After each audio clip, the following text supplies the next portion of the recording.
بسم اللہ الرحمن الرحیم۔ ناظرین کرام، سچے واقعات کے ساتھ آپ کی خدمت میں حاضر ہیں۔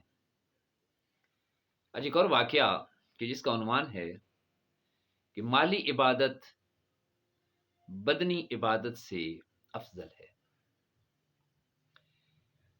کسی کنجوس امیر کا بیٹا بیمار پڑ گیا۔ اس کے دوستوں اور خیرخواہوں نے اس کنجوس آدمی کو یہ مشورہ دیا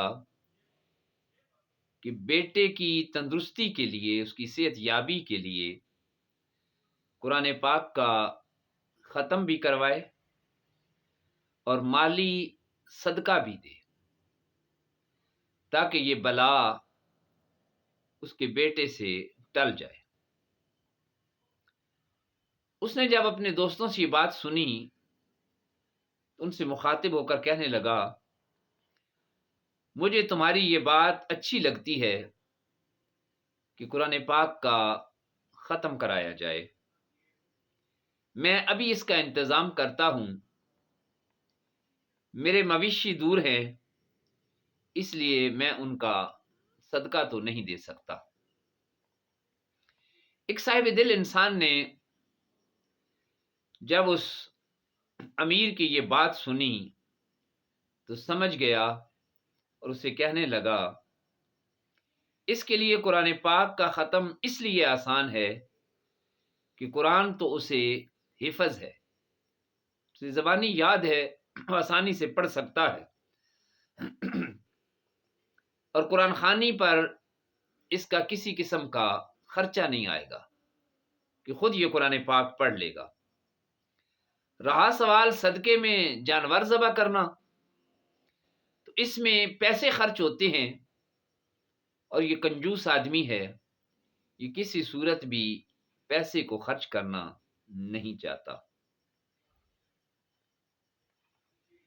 کہتے ہیں کہ کسی نے سچ ہی کہا ہے کہ مالی قربانی مشکل ہوتی ہے اور بدنی قربانی آسان ہوتی ہے۔ انسان اپنی جان پر سہ لیتا ہے مگر مال کو خرچ نہیں کرتا، حالانکہ مال اس جان کے لیے، بدن کے لیے اور جسم کے لیے ہی تو کمایا جاتا ہے، مگر وہ انسان کے لیے خرچ کرنا الٹا مشکل ہو جاتا ہے۔ اگر 1 دینار خرچ کرنا پڑ جائے تو لوگ دلدل میں پھنسے ہوئے گدھے کی مثل بن جاتے ہیں۔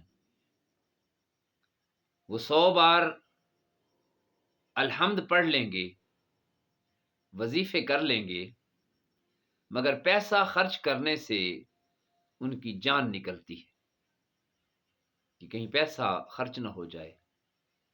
حالانکہ صدقہ دینا ایک بہت بڑی عبادت ہے۔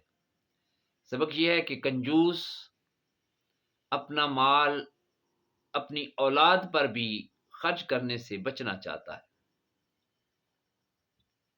حالانکہ سارا مال آج بھی اولاد کے لیے ہے اور کل بھی وراثت میں اولاد ہی کو واپس ملنا ہوتا ہے۔ اس لیے ضروری ہے کہ جہاں ضرورت پڑے وہاں اپنے مال کو بھی خرچ کیا جائے۔ بہت بہت شکریہ۔